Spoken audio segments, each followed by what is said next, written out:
citizenship. Let's bring in Peter Schweizer, president of the Government Accountability Institute and author of the book Invisible Coup. Peter, it's so great to have you on. Tell me more about how this scheme works. Yeah, Rachel, what happened really beginning in 2011 and continuing to this day, the Chinese Communist Party has run articles in the People's Daily, other places, explaining to the Chinese elite that, hey, the American 14th Amendment says if your child is born in the United States, fly there, and your child can be a U.S. citizen. So this massive industry has evolved, primarily in California, also in China, where, people in China will pay $60,000 or so. They will fly to the United States, the pregnant mother. They will lie on their visa application. That's where these criminal charges come into place. They say we're not going to have a child. We're just here as tourists. They give birth here. They're given the birth certificate. They fly back to China, where the child will be raised in China. The problem is, Rachel, that when they turn 18, that child will be a U.S. citizen, even though they grow up in communist China. It's a massive, massive industry. So what can the U.S. government do about this? It's a good question. There's not a lot. The Trump administration has done a fantastic job. This was not done, obviously, in the Biden administration or the Obama administration, of charging people with visa fraud. If you are coming to the United States and you're coming here with the intention of having a medical procedure like giving birth, you're required to disclose that on your visa. This industry says, don't disclose that. Tell them you're coming as a tourist. So you can do that. The key issue is going to be before the Supreme Court on birthright citizenship. And just to give you an idea of scale, Rachel, our federal government does not track this at all. We have no idea how many mothers from China have done this with their children. The Chinese government has looked at it, and they say it's been 100,000 a year for the past 13 years. So we're looking at more than 1 million U.S. citizens that are being raised in China. When they turn 18, Rachel, they're going to be able to vote, donate to political campaigns, and apply for government jobs in the United States. Yeah, well, whatever Americans are assisting in this scam, shame on them. It's treasonous what they're doing. And I want to get to the next topic, but very quickly, because I think it's really important. Why are the Chinese doing this? Because President Trump has this eye on the Chinese. He's kicking them out of our hemisphere, but they're finding ways around. Why are the Chinese trying to do this? What is it part of? Yeah, that's the really big question. We know a couple of things. Number one, the Chinese government is encouraging members of its elite. That means military officers, intelligence officers, propagandists. They've all done this. The Chinese government is encouraging them to do it. That's data point number one. The second point we have to realize is they did this in Hong Kong. And Hong Kong, at one point around 2010, almost half of the babies being born in Hong Kong were from mainland China. So they had to end the practice of birthright citizenship because they saw it for what it was, a subversive effort. And I think there's no other conclusion but that. This is a sophisticated form of weaponized immigration as a form of subversion by the Chinese government. Absolutely. And they were involved with the Venezuelans and many of the cartels in the weaponized migration through our border. This is a way for them to attack us without going to war. They do it through migration and other means, fentanyl, et cetera. Great stuff, Peter. Let's move to this, because you have a new book. It's called The Invisible Coup, which unveils potential national security implications that come with mass migration into the United States. I'm going to read an excerpt, because I think this is really important. This one's about Mexico. Which is run by a communist who has very close ties with China and the CCP. That's Claudia Sheinbaum. Your book says Mexico has established a vast network of over 50 consulates in the United States that have become beacons for political activism and resisting assimilation. Mexico does not want young migrants in the United States to be loyal to the United States. It wants them instead to cling to Mexico's resentments about its northern neighbor. It accomplishes this by invading our classrooms. Local U.S. school administrators, either out of ignorance or sympathy for the cause, are happy to oblige. Talk to me more about this. This is very, very dangerous. Yeah, the thing to understand here is that they have a massive resentment of the United States, and they speak openly about how mass migration is a means by which they are going to be exerting sovereignty inside the United States. They sometimes call it Reconquista. And this may seem like a really weird kind of fringe theory, except most of the Mexican political elite talk about it. I quote dozens of them in the book, but they've also, Rachel, set up an infrastructure. So China and the United Kingdom have 6 and 7 consulates in the United States. Mexico has 53. And as I lay out in the book, they are involved in political action, partisan political action. They are helping Democrats and fighting against Republicans getting elected. And the second thing they're doing is they are fueling the chaos in our streets. You have Mexican officials that were involved in organizing the LA riots. There's a consulate up in St. Paul, Minnesota, that is involved in organizing the anti-ICE protests. It's a massive, massive problem. We've clearly hit a nerve. The book is #1 on the New York Times list, and Claudia Sheinbaum was asked about the book yesterday in Mexico City, and she was not pleased to talk about it. Of course she's not. And by the way, that's why you see all those Mexican flags at these riots and rallies that they have. And they don't need 52 or 53 consulates. They're our closest neighbor. This is something I hope Marco Rubio will look into. Clearly, you only need a few. And so here's, by the way, we got a response from the Mexican president, Sheinbaum, the communist who went to school in Berkeley. This is what she says.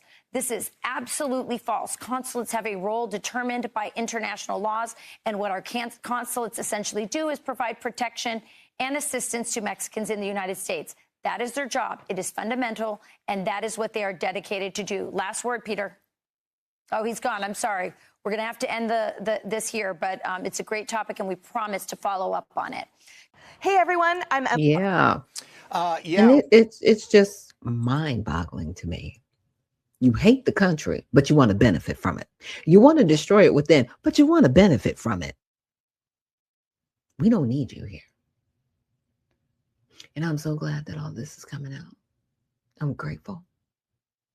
So for all of you politicians in office, the redemption party is coming for you. Yeah, we're going to run candidates that are going to be servants of the people and not politicians. And Democrats, you are bleeding support. Oh, yeah. As much as people, show long lines, even at, the Capitol here in Atlanta, look how many people are running for Democrats. They don't even want to be under the Democratic Party, but they're running as Democrats because it's easier. It's a lot more difficult to be a Republican. You know why? Because the Democrats infiltrated the Republican Party, and they're one and the same. But there are a few people that do uphold Republican values. They are very few and in between, but you have to find them. But this evil is going to be rooted out. Again, that's why the Redemption Party is here. USARedemptionParty.com. Check us out. But let's get to this next video talking about birther tourism. America pregnant and their babies go home as U.S. citizens. This ultimate accessory is brought to you by the 14th Amendment of the U.S. Constitution that allows, if you are born in the United States, you are a U.S. citizen. And authorities tell the I-Team tonight some women are lying to federal authorities and paying big money to make it happen. Most of the patients I've taken care of are from Middle Eastern countries. Dr. Mia Norlin is an OB-GYN in Chicago. She says some of her patients have traveled here from other countries and paid out of pocket to deliver their babies in the United States. We looked into it to make sure that it was legal. It's different than most of our patients. According to this just-released federal government report, the U.S. birth rate is at a 32-year low. But according to the Center for Immigration Studies, an organization that favors restricting immigration, there is a birth rate here that is on the rise. The number of babies delivered via birth tourism. Birth tourism is the practice of people from other countries coming to the United States specifically for the purpose of having a child here, knowing that that child will be considered a U.S. citizen. The U.S. is one of only 35 countries in the world that recognizes birthright citizenship. The whole concept of birth tourism and the outcry against it raises some pretty basic questions about our Constitution. ABC7 legal analyst 𝗘𝗓𝗓 notes that there's no official agency tracking tourism births. Annual estimates range from 35,000 to hundreds of thousands. We know that there are tens of thousands of people who list a foreign address on their child's birth certificate. Foreign websites advertise packages costing up to $150,000 that include medical costs, high-end accommodations, and help with paperwork to obtain U.S. passports for the newborns.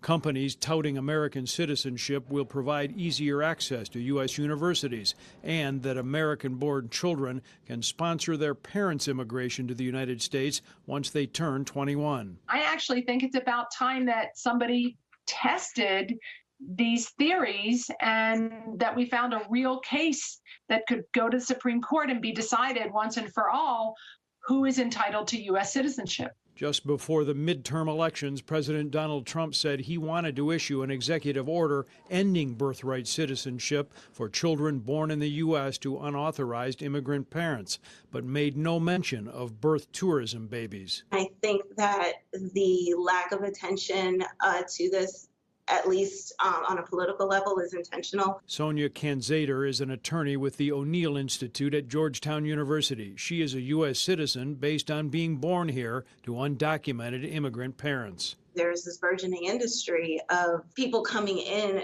to get citizenship for their children kind of more as accessories. They're not staying in the country. They're using it just more as kind of just a status symbol. Federal raids in Southern California and a several-year investigation led to these birth tourism business owners. Now I had to pause it right there. She was born here, but her parents were illegal. She's not a citizen. So this is the person that I want off the soil. That woman right there is who I want removed, and anybody else like them, because that's an intentional harm to come here and pop a baby out. And it's our fault as the United States to allow it. This is being allowed. That is not how the 14th Amendment was set up to function. Because if it was, let's just stand back for a second. Okay. Then why do we have immigration laws? Why? What's the point of them? What is the point of getting naturalized? What is the point of a legal immigration system if anybody can just come and pop a squat and have a baby? You can't square it. You cannot square it. It's because it's not legal. But you work around it. It's very sad. So I want to get to some of the comments. Thank you, Spud. He says, Daddy Biden and it said they're the new majority and we have to back them. Right. And he's talking about Mexico because he did say that. He says, yeah, and the Mexicans are going to be here. Y'all are going to have to work with them. He was talking to us Black people when that little Zoom call that they had. And Patty Cake says, it's not just the Chinese. The other countries do it too. All of them do it. It's disgusting. And Spud says, that's the U.S. aid money they're paying with, I assume, sometimes $150,000. You know, there's an NGO out there that's helping to support this. I just haven't found them yet. And Spud says they better treat them like Dred Scott. Yeah, it's crazy. Because what if we didn't have? Let's just say we didn't have the 14th Amendment, just for sake of argument. What happens to all these people if it's not just soil? They would not be citizens here and they would be immediately removed from the soil. But then we wouldn't be recognized, myself, nor my children, because I am a descendant of slaves on both sides of my family. Okay, so definitely here, inked and rooted. Without that 14th Amendment, my children are not citizens. That argument right there proves that it's not for just soil. So stop lying to people. It was meant for people who had to be made whole, because trying to go through the legal process of it when after the Emancipation Proclamation, when people should have been made whole, They had to put in a whole civil rights piece of legislation for people who should have been made whole once they were freed. You know why? Because we have a constitution that says all men are created equal. Why in the world do we have civil rights pieces of legislation? Doesn't make sense. But because you did not want to make people whole, they were still seen as animals. You got Dred Scott in that piece, and that, case said you need to put in legislation to make these people whole. Okay, not just legislation. You need to put in a whole amendment in the Constitution to make them whole, even though we have a First Amendment that says all men are created equal. I'm going to always go back to that. All men are created equal. Yes, we are. And you don't get to get away from it. You don't get to make any excuses for it. But that applies to the citizens of this country. Not if you are here illegally. If you're here